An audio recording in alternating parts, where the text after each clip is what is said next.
Oh, wonderful. Well, Thaddeus, thank you so much for making time today. I really appreciate it. It's a very timely discussion. We're going to be talking a lot about Great Lent, its purpose, its spirit, maybe some of our own personal stories through that Lenten journey that happens every year.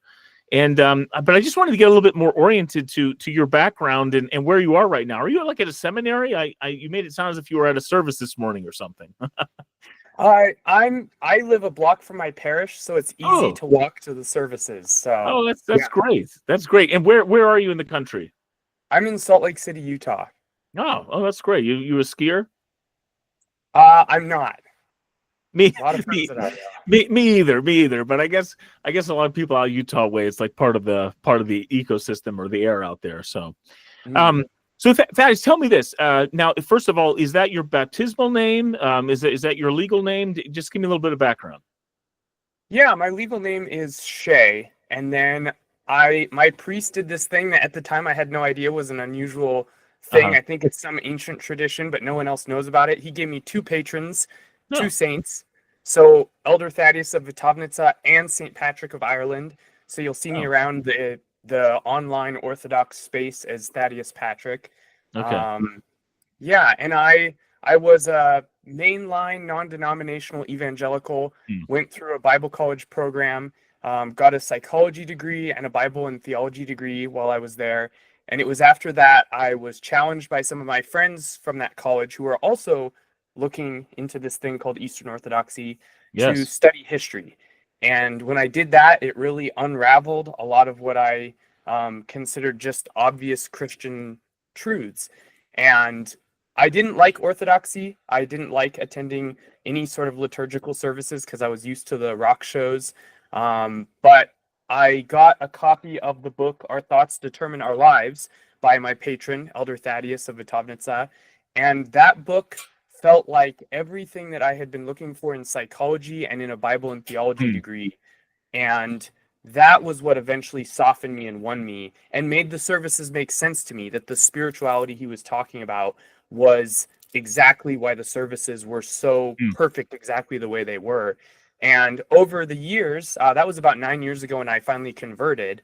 About 4 or 5 years ago, my priest was I was lamenting to him, like, I've done all these different jobs. I don't like any of them. I've worked for the government. I've been a preschool teacher, which I did like, didn't pay much though. Just a lot of different things.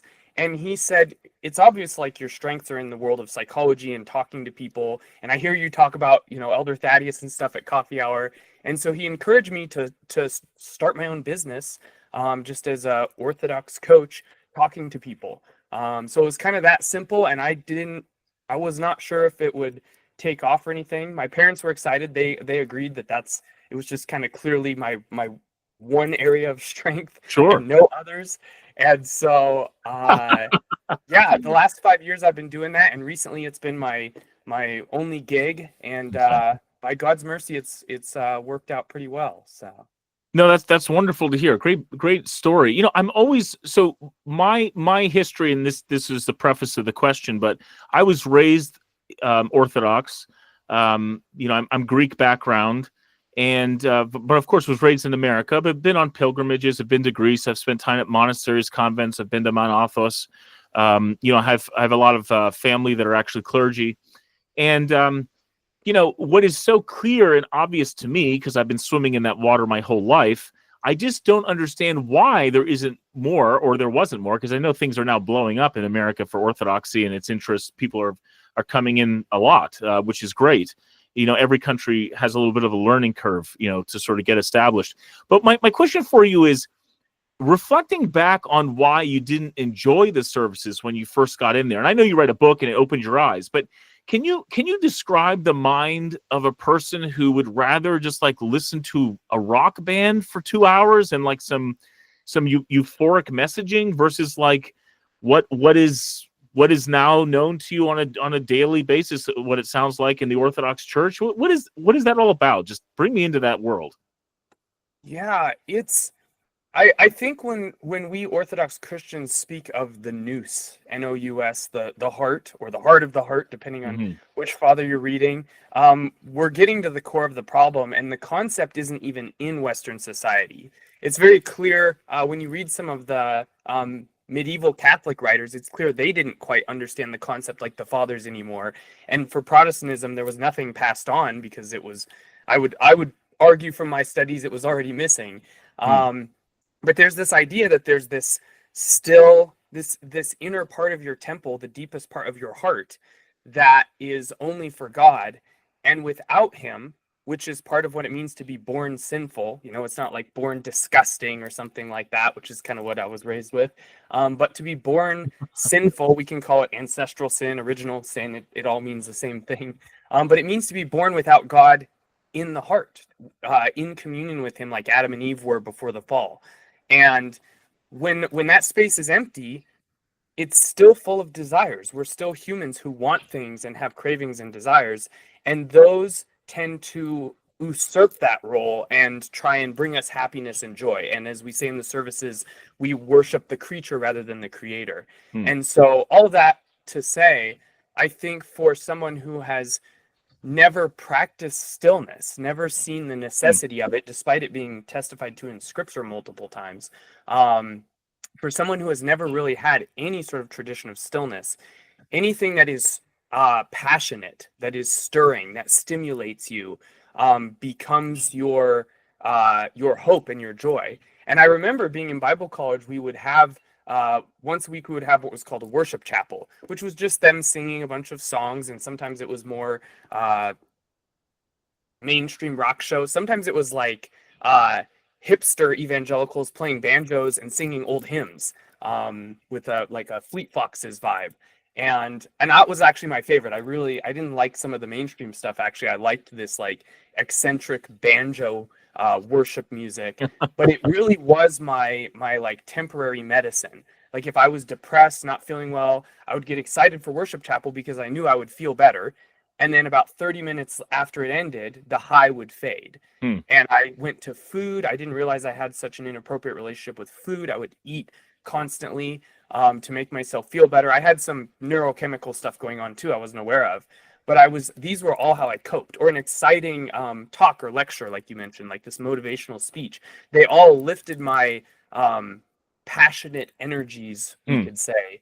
And so when I went to Orthodoxy, it was one of the deepest fasts, like really the very concept of fasting, that all my senses were deprived, all my stimulation was deprived. None of the icons were painted so that they would stir me emotionally, despite being beautiful. None of the music was done to overstimulate me, despite being beautiful. And everything was dispassionate, as the fathers call it. And so once I picked up on that all the past stuff was clogging up my heart, clogging up the place where I would have an actual encounter with Christ. Once I picked up on that, then I started to embrace it. And slowly you have this deeper encounter with Christ.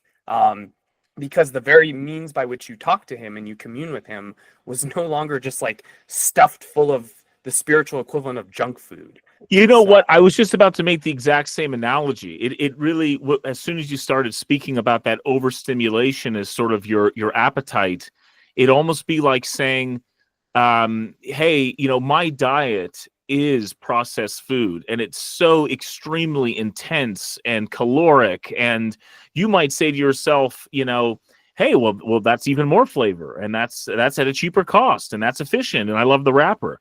But you see the result, literally, in the case of a lifestyle filled with junk food, what happens to that individual as they become morbidly obese and take on every manner of disease. It's not a good time. And as opposed to what one might say is more blander food, it also happens to be more hearty food.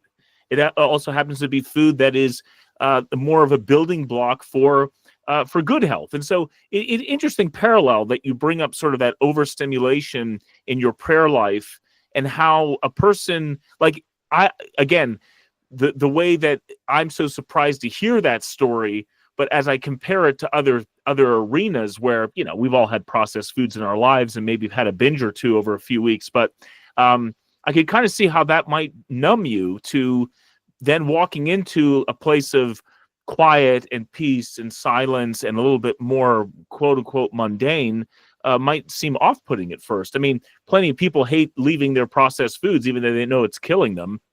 And so that just seems to be like a human nature pattern of life. Fascinating. Okay, and just curious, just administrative stuff. What group of Orthodox Christians are you? What ethnic group, or what OCA, ROCOR? What are we? Who are you connected with? The Antiochians. Antiochian. I Okay. converted in Portland, Oregon, at an Antiochian parish that was probably 3/4 very Arabic and 1/4 converts. And then I moved back home to where I was from, to Spokane, Washington, and went to a small Antiochian parish there that was all converts. And now I'm at Saints Peter and Paul in Salt Lake City, which is Father Paul Trubenbach, who's kind of fairly well known these days on YouTube. Oh, yeah. Yeah, he's my priest here. And so all three Antiochian parishes. And so I'm starting to feel like, as they say about St. Raphael of Brooklyn in his hymns, one of our Antiochian saints, I'm starting to feel like a son of Antioch recently. So. No, that's great. That's great. And again, I think what's so funny sometimes about critiques of the Orthodox Church, to Catholics, where there's such a clear hierarchy and a pinnacle to that hierarchy, it's very easy to know who's in, who's out, what the latest promulgation is, and how that should be kind of almost franchised out to the world. In Orthodoxy, it's a little bit softer of a hierarchy, for good reason, of course. But I think sometimes what is misinterpreted when we hear about the different ethnic groups, or in the case of the U.S., some of these more different groups that administratively have their different working bodies. I mean, the reality is that Orthodoxy has been around for a very long time, and it's relatively new in the United States of America. And the U.S. is a huge geographic space, and the ethnic differences really speak to the emphasis on connecting with locals. I don't think it was up until like 60 or 70 years ago that Catholics even allowed the Mass to be said in anything other than Latin. And no one spoke Latin for a long time. So, it's just kind of a funny irony. But meanwhile, in the Orthodox Church, we have these different ethnic groups that have, the same theology, but we want to be able to communicate with people in their zip code, so to speak. And so I think it's a great thing that we have English-speaking parishes in the United States. I think it's the future.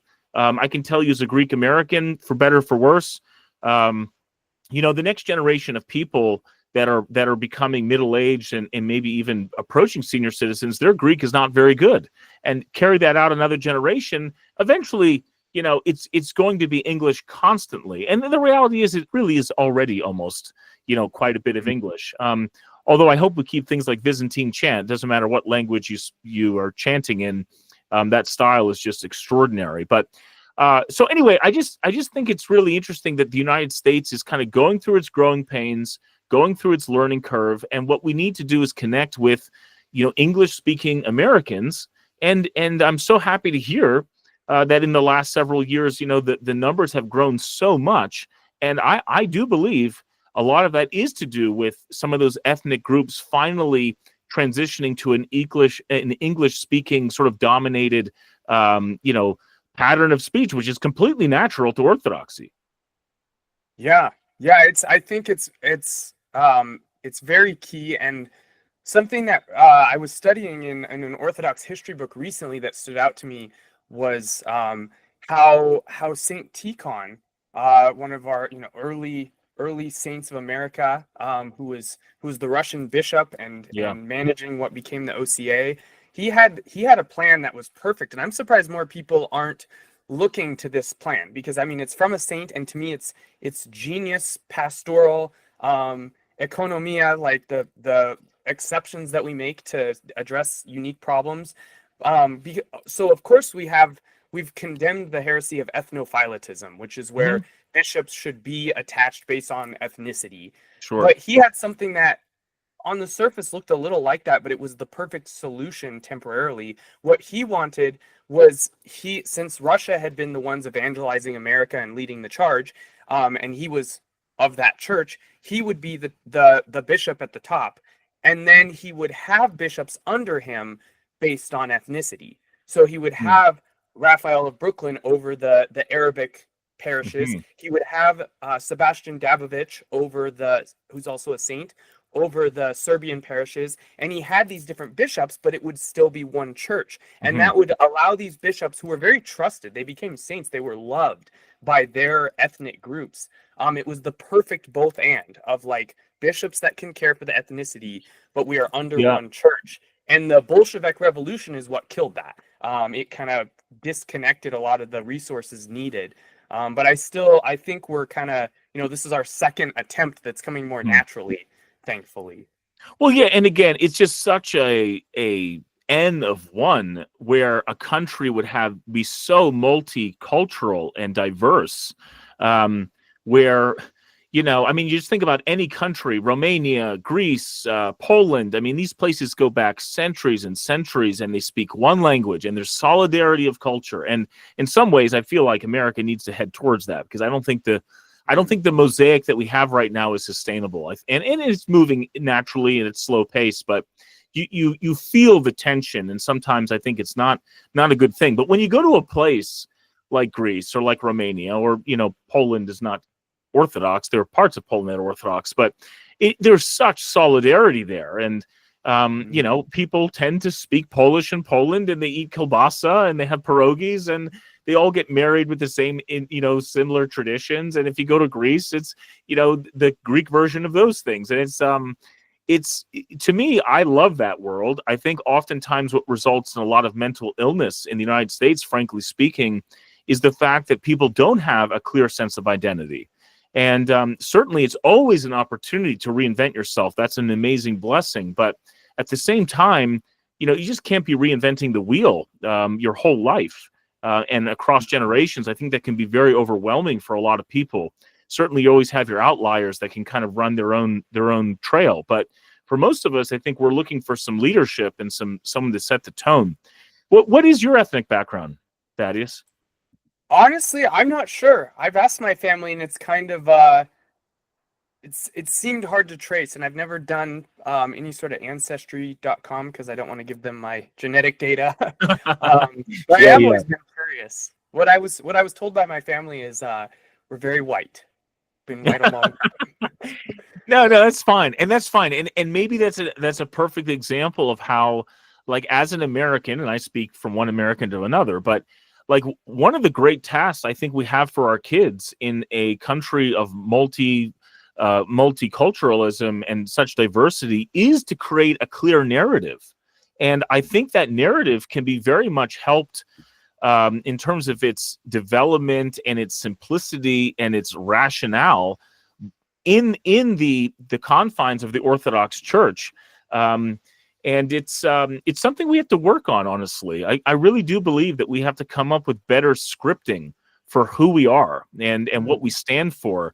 And again, it's great to have a million options, but it's also completely overwhelming. I'm a millennial, and what I was told in high school is, hey, Pete, you could be anything you want, anywhere, and you will be successful. And I think a lot of that was just euphoria. But really, what that ended up being, as using technology and the digital world, where you really could maybe be everything if you just gave it a chance, you can get really distracted and go down rabbit holes that can just take you off the map. And I think a lot of people get lost in that process.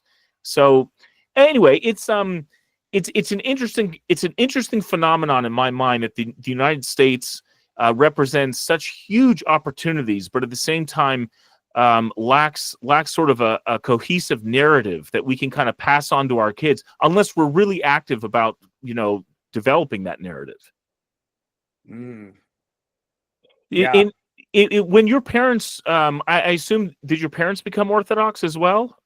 They have not. They're still Protestant. They have a deep love for Orthodoxy, and I wouldn't be surprised if maybe one day it happens. Yeah. Let me ask you this. I mean, obviously you came from that world, and I wonder oftentimes, again, now that you've seen the light, the nous, how has that conversation been with them, and what narrative did they explain to you as a child that was your identity, and what keywords did they use? Hey, we're from Utah, we are white Americans from Utah. I know that you're not from Utah, but and we've been here for many, many years, and we speak English, and we're proud of that, and we're Protestants. Or did they just use the word Christian? I'm just kind of curious. What did they say?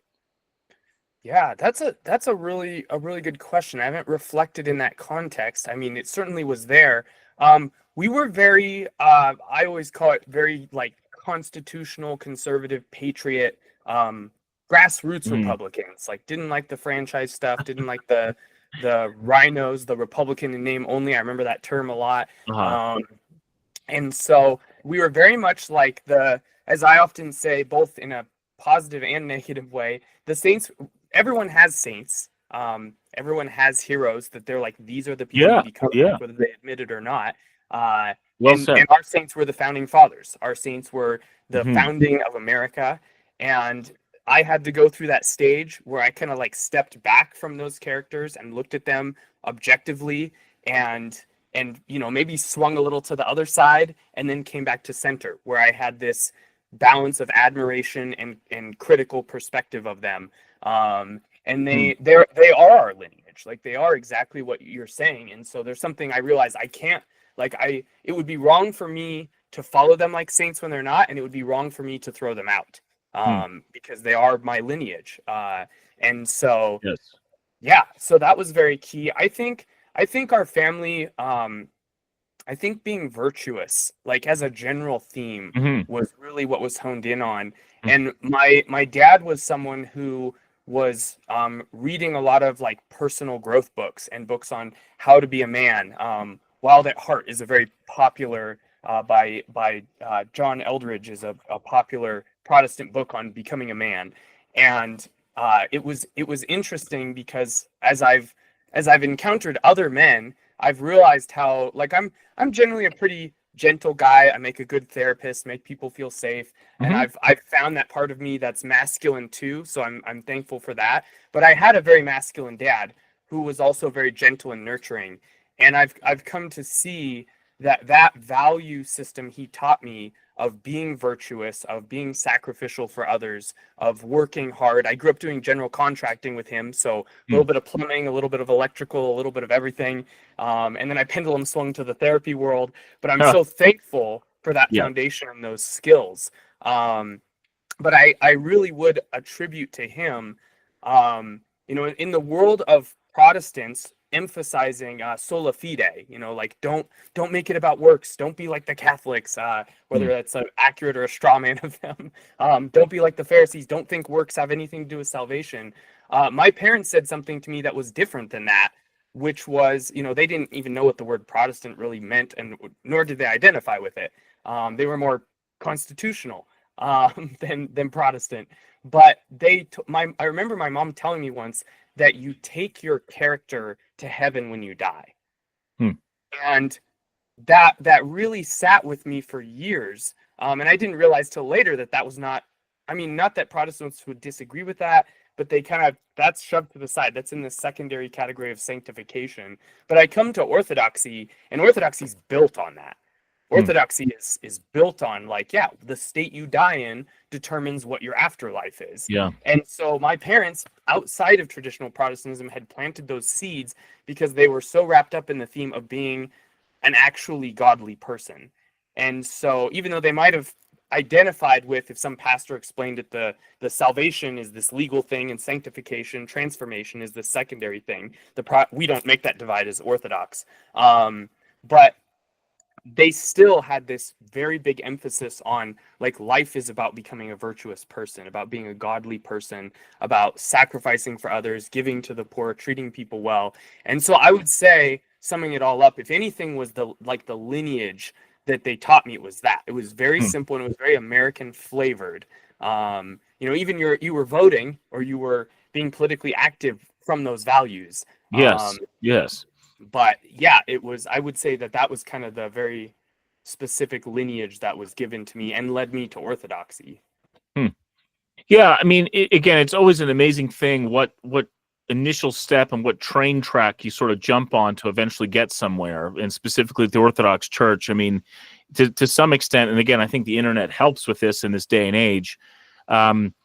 Actually, I think it's no coincidence, to be honest, that in the day and age of long form podcasts, scalability, interconnectedness, the sort of the universal access of these themes, and again, a platform like YouTube and other things like Spotify where you can talk for hours, that something as deep and as true and as enormous as the truth of the Orthodox Church can finally be discussed in some platform that can carry it. You know, I don't think Orthodoxy was meant to be soundbite church. You know, we don't have God labels on our back of our cars. You know, and there's a lot of soundbite, you know, let's say theology out there. And I think the Orthodox Church, we're kind of like the Ents in Lord of the Rings. You know, we don't say anything unless it's worth taking a long time to say it, or at least to pray it.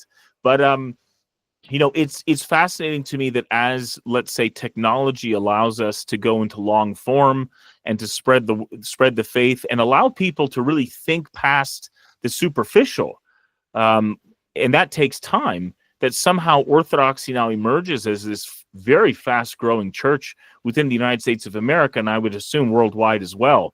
I think it's a confluence of a lot of different things, you know, things being available in English, certainly people getting established in the area geographically, but also I think the internet with its long form podcasting has been a huge assistance in making what is truly very deep accessible. Definitely. Yeah, a really good example is here being in Salt Lake City, as I call it, Mormon Mecca, because it's really the hub with the temple. You know, I live very close to the temple, and it's what has happened, and this is something similar going on with Islam, is that now that the internet exists and is available to everyone, all the Mormons, young Mormons especially, are just Googling stuff. And it's the power of the internet is enough to unfortunately, well, fortunately, thank God, debunk Mormonism. Yes. So people are looking and reading and just being like, this doesn't make sense to me.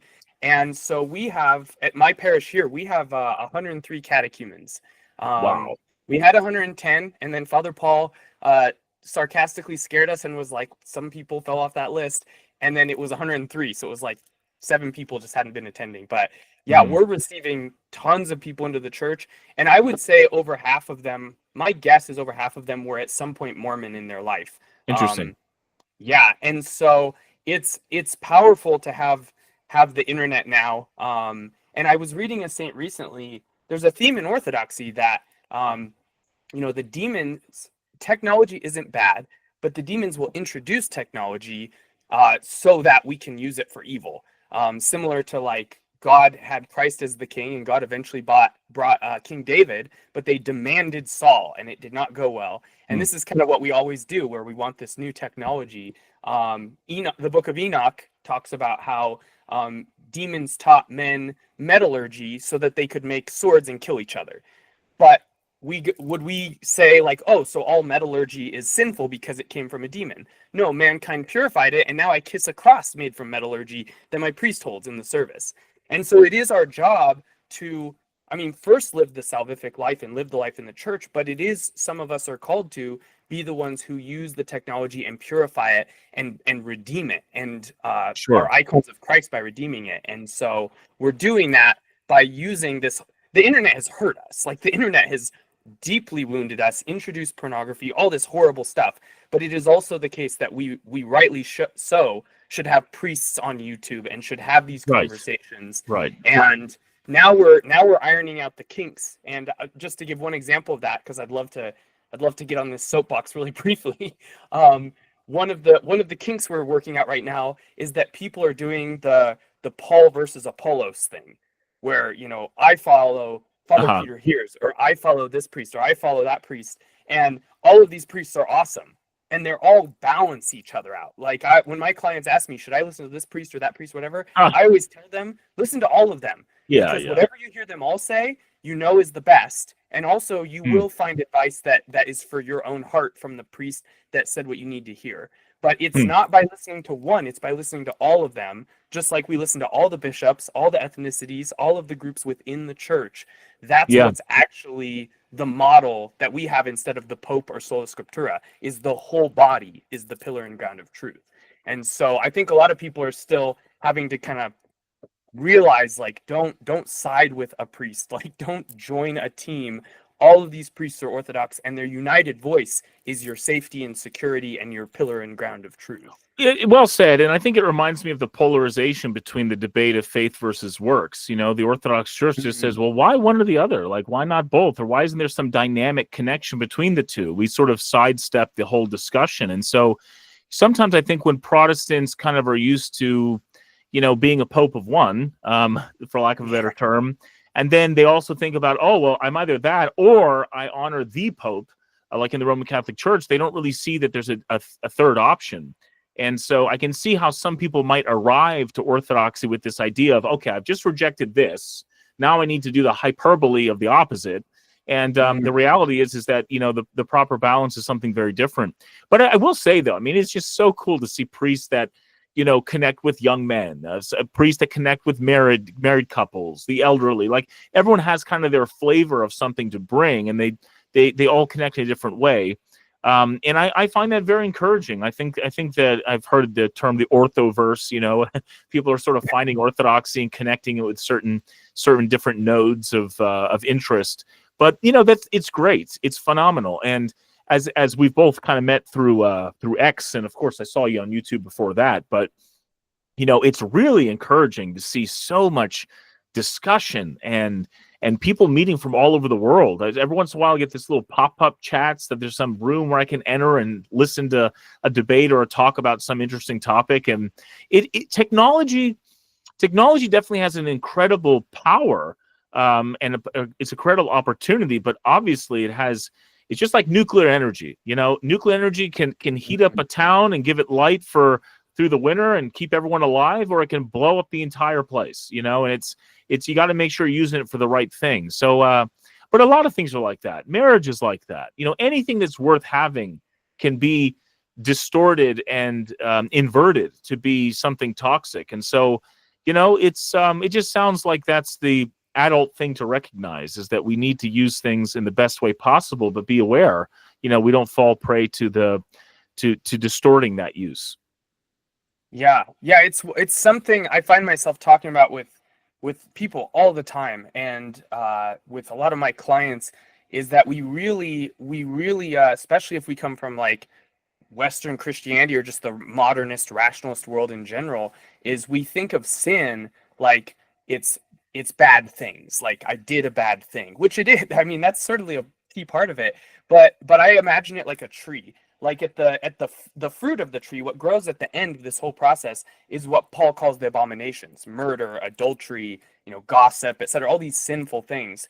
But if you go back to the roots are pride, which are, I love myself, I trust myself, I prioritize myself, I glorify myself. All the things that God's supposed to do for us, we do it for ourselves. And that started with Lucifer, and then he tempted Adam and Eve. And ever since, we've had that proclivity, since we're, like I was saying at the beginning, devoid of God. But as that grows, the first thing that happens with us is we do good things with a bad heart. And so outwardly it looks good, but inwardly it's not. So we're, say, nice to people, but not for their sake, so that, you know, maybe they're not mad at us, or so they like us. Something's serving us.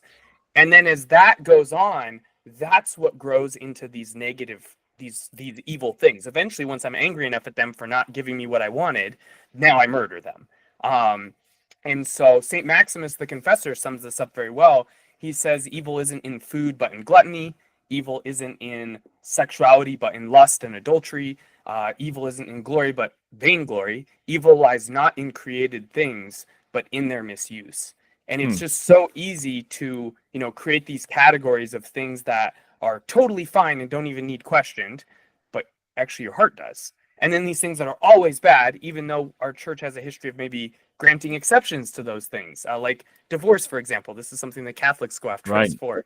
Divorce is very sinful and evil, and yet sometimes it's the pastoral care that God allows in His mercy. So. Yeah. Let me know what you think of this. And again, speaking of sort of technology, and you're bringing up these various virtues and vices, you know, I became aware of this new project with Neuralink, And basically, it's one of the companies that Elon Musk runs. But they're trying to help people recover from paralysis or problems with sight or hearing. There's many different therapeutic uses. But what was so wild about the latest use of it was that they can essentially probe an area of your brain so that you can elicit euphoria and orgasm even. Okay. And what this made me start thinking about was like, why is that on first pass, when I started thinking about this scenario, sinful? And it began, I began to think through this like something like this. Just hold on with me for a sec. So let's just say 1,000,000 years ago, there was some man who was plagued by the sin of lust. And he leaves to find some female. He commits a violent act. Maybe there's some second, third order effects. That woman is assaulted. She's harmed. She breaks a rib. She gets pregnant. Now she's raising a child on her own. Maybe she gets a disease. I mean, you can imagine how obvious of a sin that lust was by all the first, second, and third order effects. Okay. Then you move forward 100,000 years and we introduce civilization. That same man with lust now finds a prostitute. They're kind of combined on sort of a, maybe it's not, one versus the other. Maybe it's consensual, and they're sort of connected through money and finance. And again, what are the second, third order effects? Well, the prostitute has to have an abortion. She continues this life. Maybe she gets an STD. This man is wasting his money, his livelihood, etc. Okay. Obviously sinful. Maybe not as violent as the first case, but obviously sinful. Then you go several thousand years ahead. Now you have pornography. And there's a man who's not really interacting with a human being. There's this weird thing going on where he's tricking himself into thinking that there's something going on where there's not. There's an opportunity cost of time. It's sinful. Maybe in 2025, there's an OnlyFans thing connected with it. So this lady's making money. She can keep that life going. Okay. But there's less obvious second and third order effects. In fact, even at that level, and I've heard philosophers say that, they say, hey, no victim, no foul. If there's no obvious victim involved, then you know what? If you want to watch pornography and do various things, that's up to you, as long as it's in the privacy of your house. To me, I think that's still sinful. But there are people even at that level that say that that's no longer an issue. Then you go to 2025, and Neuralink is able to put a probe in your brain and release this concept that you're having an orgasm. So, to review, 1,000,000 years ago, there's no violent act. There's no woman you're getting pregnant. 100,000 years later, there's no exchange of money. There's no prostitute. There's no abortion. Another 1,000 years, there's no video. There's no money exchange.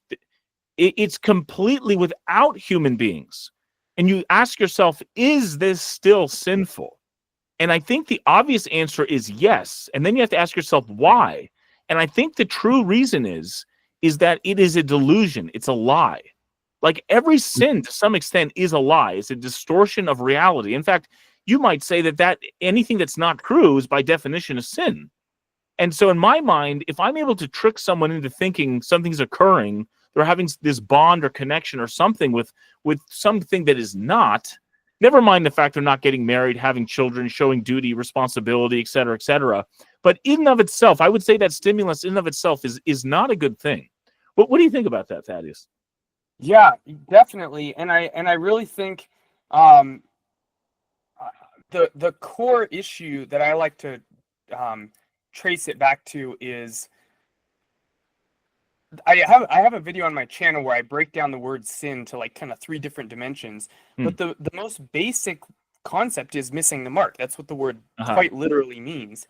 And when we use that with a human being, what we're basically saying, as some saints talk about, is you're not a human. Like you're doing something that isn't human. And this is something that I have a big qualm with some of the Protestant groups, because they're like, oh, human nature is sinful. No, natures are designed by God. Human nature is good. I'm unnatural. That's the problem. Right. Things. I can see the play there. Yeah. You look to Saint Justin Popovich. He talks about, one of our recent philosopher saints. He said that there isn't a man. There's no such thing as a man who isn't a God man, who isn't filled with God. Like if you mapped out all the pieces of a human being on the deepest level, one of the pieces is God in his heart.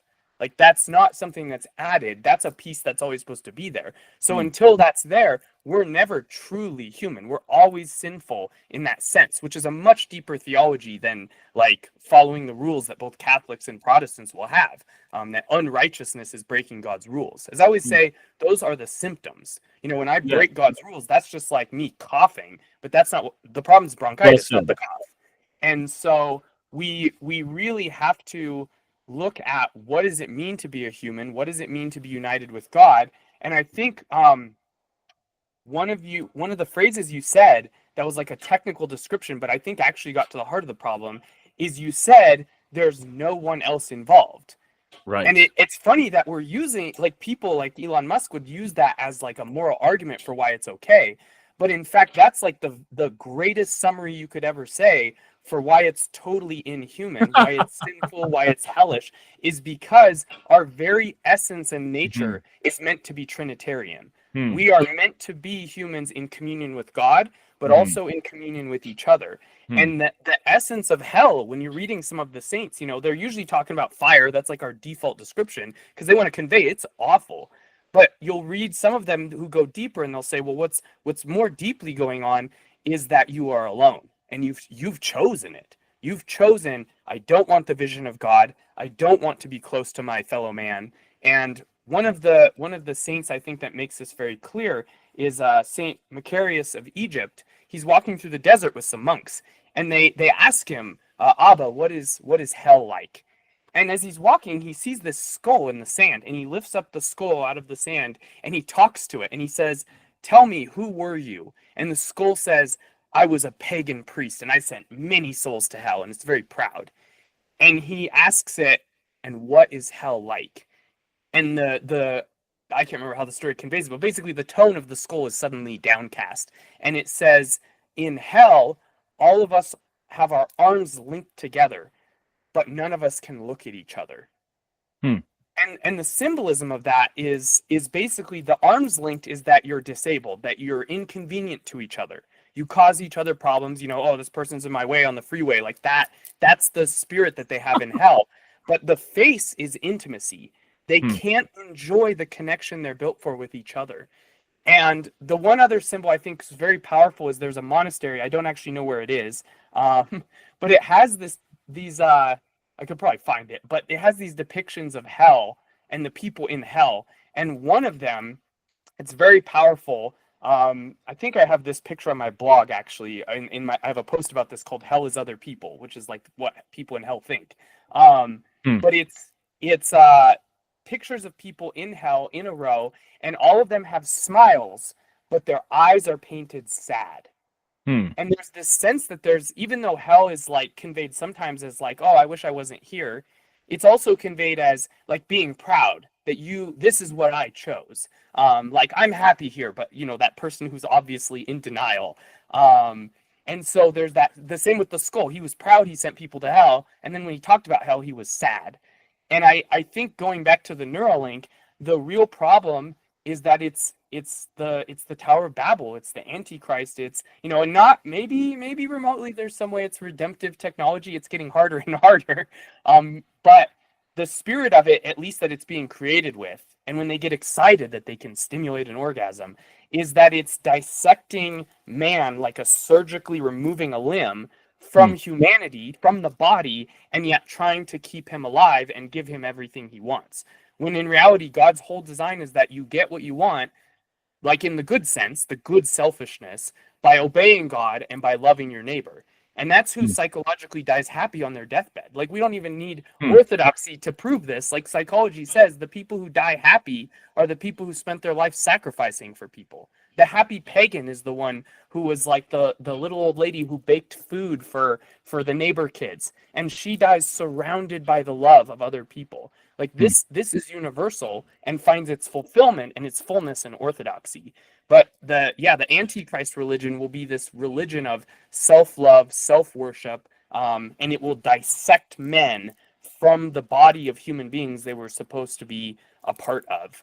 So yeah, no, there's really great descriptions, honestly. And how to sort of hone in on that concept of the isolation and the loneliness of that that, let's say the neural link technology, but what sin is in general, and how we distance ourselves with God. And we think it's like you said, no victim, no foul, or no sin. But the whole point, I mean, it's just brilliant. But the whole point of that loneliness, it's like I think it was a Harry Potter film actually, or a book where the main character is looking in some fantasy mirror, and he's awake all night, looking at things that never existed. And in the case of the little boy, it wasn't anything, seemingly sinful. But the problem was he was spending his whole life alone, watching these phantoms that never existed, that aren't real. And he passed his life away. It was sort of this example. I'm sort of mixing parts of the story, but basically the example was he could pass his life away, sort of never having really interacted with anyone. Yet we yearn for interaction. That's kind of the irony of that moment, is that he wanted to be with those people in the mirror. It was his parents in that case, but they weren't actually there. And there was a lifetime of real adventure that he could have been a part of that he, neglected as a result. Really interesting stuff. So just to maybe pivot a little bit, but kind of build on what you were saying about, a good death. I'd like to tell you just about a bad death that I saw once. So I'm an ER doc. I oftentimes work in different hospitals, but one of my rotations as a resident, I was in the ICU, and there was this man who was dying of a very severe pneumonia, and he was essentially estranged from his family for various reasons. And he was dying, and it was probably going to be the end. And they had contacted family a day or two earlier to say, "Hey, this is your estranged brother who's in our ICU. We just wanted to let you know that he's here." And it turned out that the family showed up in the last hours of his life. And I never saw anything so bizarre. So this family arrives, and it just looked like fish out of water. They had no idea how to interact with this person, first of all, but then second of all, to interact with death. And so what I saw for the next 2 hours was that this man remained on a ventilator, unable to talk. He could kind of move his hands, maybe make some hand gestures, but he was slowly dying, probably high on morphine.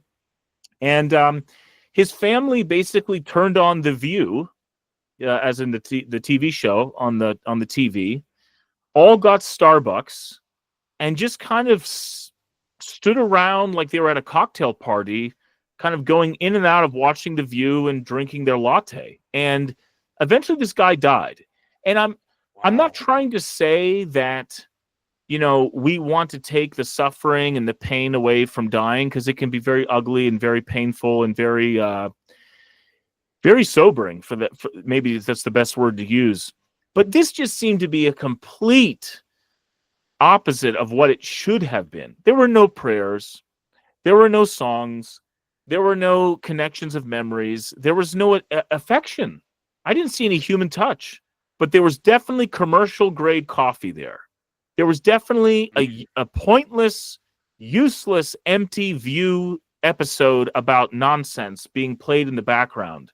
And I just looked at that and I said, man, I just hope when I die, it's on the back of a horse running into a giant flame of fire. I just felt like whatever that was, and all of its comfort and civilization, if I had to err, just give me the exact opposite of that. Now, we have a better way of dying in Orthodoxy, but it was a bad death. It was a bad death. That's all I can say. And I just wonder, as you connect that with what you said before on this loneliness issue and what sin is, how we prepare for death, and that moment is very sacred, really. There's a lot at stake there. It just seemed to be a connected point in regards to the discussion of sin. Manifesting. Yeah, certainly. Oh, yes. There's many layers that come to mind talking about that, because there's an attempt to remove. So there's one of the things the saints will talk about with death is that one of God's uses for it, he does exactly like we were talking about with technology being redeemable, is this horrible, horrible enemy. Like the enemy that we rejoice that Christ defeated. We don't have peace with it because we think it's awesome. We have peace with it because it's an enemy that got slain by Christ with the harrowing of Hades. And so that's why we're not afraid of it, not because it's so awesome. But God, in his providence, uses all things for good. This is in every layer of our theology. Even the devil and the demons are used to to be who we battle with spiritually in order to cling to Christ and grow strong. And death is the same. The fathers say it has all these purposes in God's providence, even though it's an enemy that's defeated and will pass away. And one of those is to get us to face ourselves. That so many saints talk about remembering death. Saint John Chrysostom said, hang out in graveyards and remember that you're going to be down there. Now, how do you want to live? And that's part of why we have these funerals is because, so many reasons, we believe the prayers of the departed are powerful, etc. But really a key part of it is for us, so that we go, how do I want to live my life knowing that I'm going to be in one of those boxes? And I'm hopefully going to be surrounded by people who I loved and love me. And what we're trying to do instead, what our culture is doing, is we're trying to take that away. Since the goal is comfort, since the goal is, let's go all the way back to my musical addiction, before I was Orthodox, all the bands, got to stay high all the time, keep the Christian radio on, never think about a sad thing. We're trying to remove one of the best and most powerful medicines God has given us for our salvation, to remember death. And so that's what, when you describe that, that's what I see is they're trying to create a world separate from, they can't not face it because they have to go to this family member, but they're doing their best to not face it. Stay happy, stay positive. Don't think about the fact that not only are you losing somebody, you're going to be in that bed. And so fantasy, the symbolism of the VR headset. I mean, I own a VR headset, so but the symbolism of that is absolutely what you're talking about. This escapism, this this is part of what's going on in our hearts that I talk about in some of my coaching is, I don't like this world. How do I make one that I like? That's what I want. And part of mental health is God has allowed this world. God has even allowed me to sin sometimes. And that means that in his providence, he allowed this. So I have to learn how to allow it too. Even though I war with sin, my past sins, I can't go back in time and change them. And that's kind of what we want to do sometimes. So we have to accept reality as it is. And that coexists with the whole theme of accepting the will of God and accepting providence. If you can't accept reality, you can't accept God. They're linked together intimately because his providence is woven into everything that's happening. Every person who says a mean word to you, every sickness you bear, these are very hard truths that we have to work towards, finding God deeply enough that we can actually accept even my illnesses he allowed.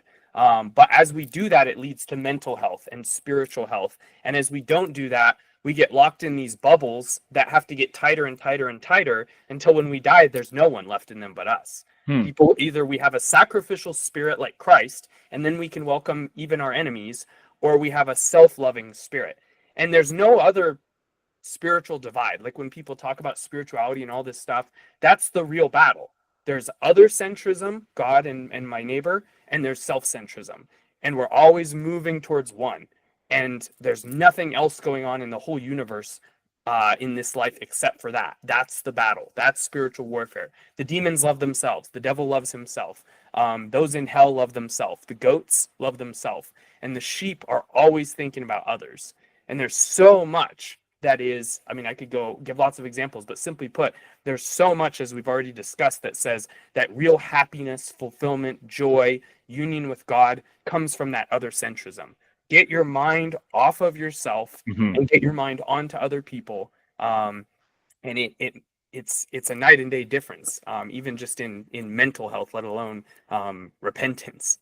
So. Well, really interesting points. And, it's funny, we all have sins, and it's sometimes interesting to see how dramatic they play out and are manifested in different people's lives. I was just in a scenario the other day, or on a trip. I was somewhere, and this person's house had been completely overwhelmed with weeds. The roof was caving in, and it was clear to me that this path to this thing as important as this person's home being basically destitute and condemned was a result of this earlier event that I was aware of. And but it was just such a dramatic manifestation of that sin. And you start to realize, no, it was dramatic in that moment for that person, but we all have little micro manifestations of the sins that we have all the time. I don't know necessarily one sin is worse than another, but sometimes they're a little bit more obvious in some scenarios than others. And it was just so telling. But you were talking about this point about God is close to reality, and it just makes total sense to me. I mean, again, going back to this Neuralink point, it's like if God is truth, and truth by definition really is reality, you cannot know God without accepting reality. And in my mind, and especially as an ER doc, I'm hyper acute of this fact. But when Adam and Eve got kicked out of paradise, they were really promised only two things, and those two things were that there would be a lot of work and there was going to be a lot of pain. And maybe the third thing was that death was inevitable.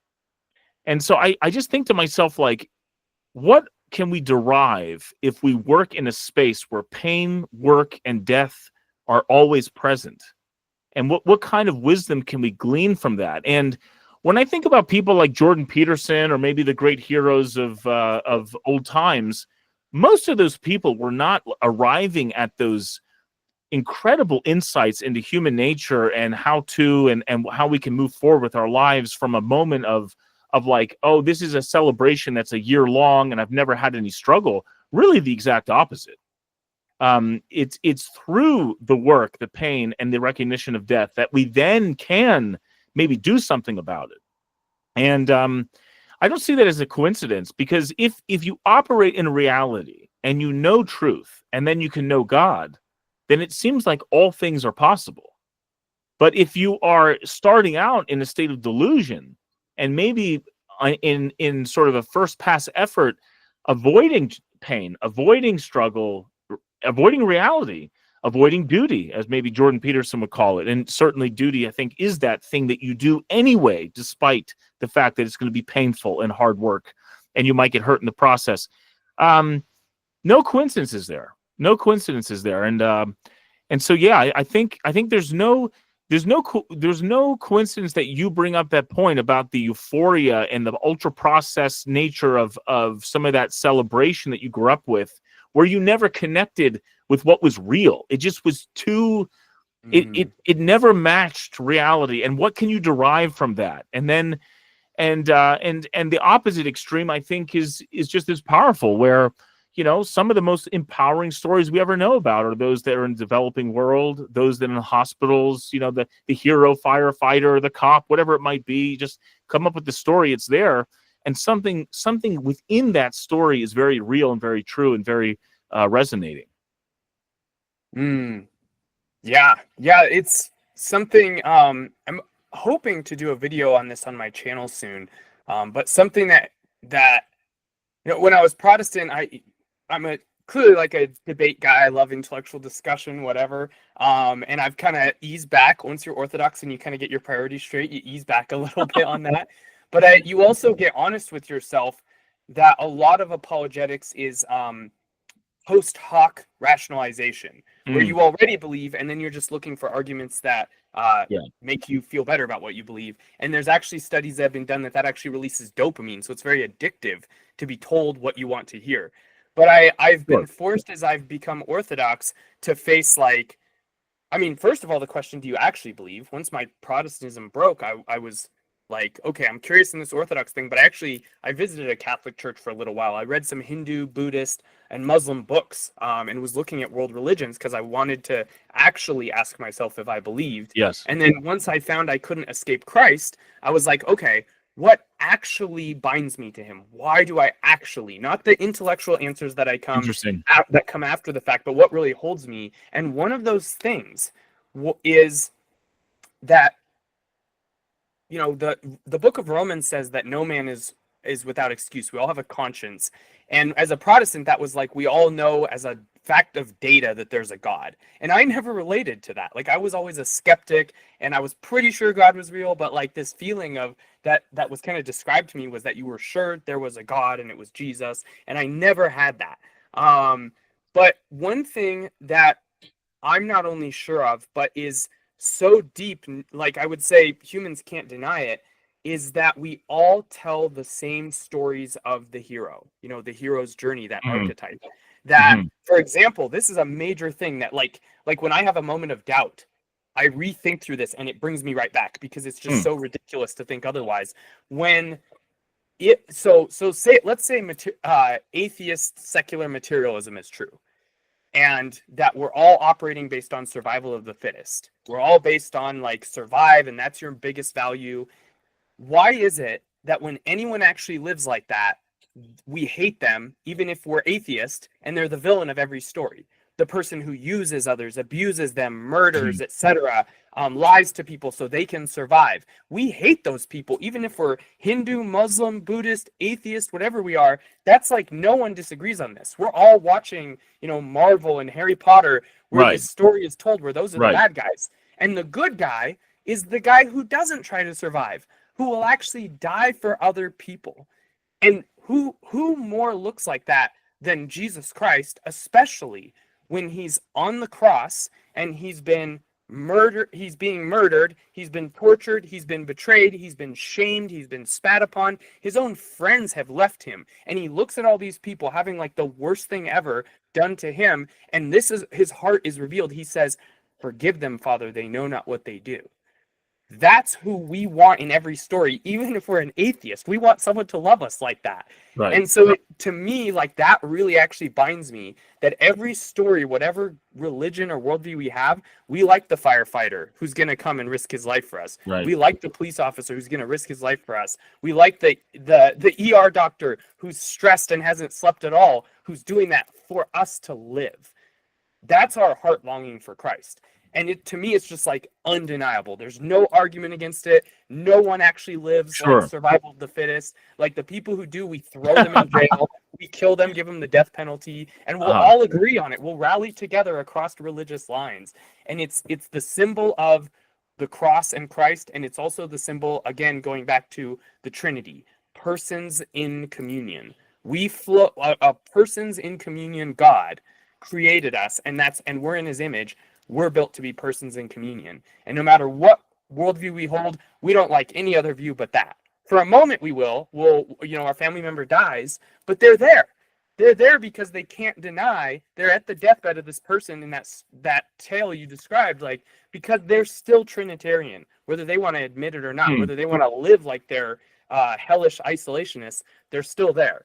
Like, we can't deny it. We're complaining we're lonely while we live selfishly and directly contradicting ourselves. Yeah, and in the case that you might even trick yourself into not showing up for that awkward moment, you feel a certain sense of guilt and regret, which are very powerful emotions, and they're real, and they're signals of something that went wrong. And so, I've had scenarios before where you meet people after said mother dies, and those people really, really have problems coping and finding closure. I mean, you could break it down into different components, but really what it is, I think, is what you say, which is that they lost the opportunity to commune, to connect, to be present with the person that we're supposed to be so close to,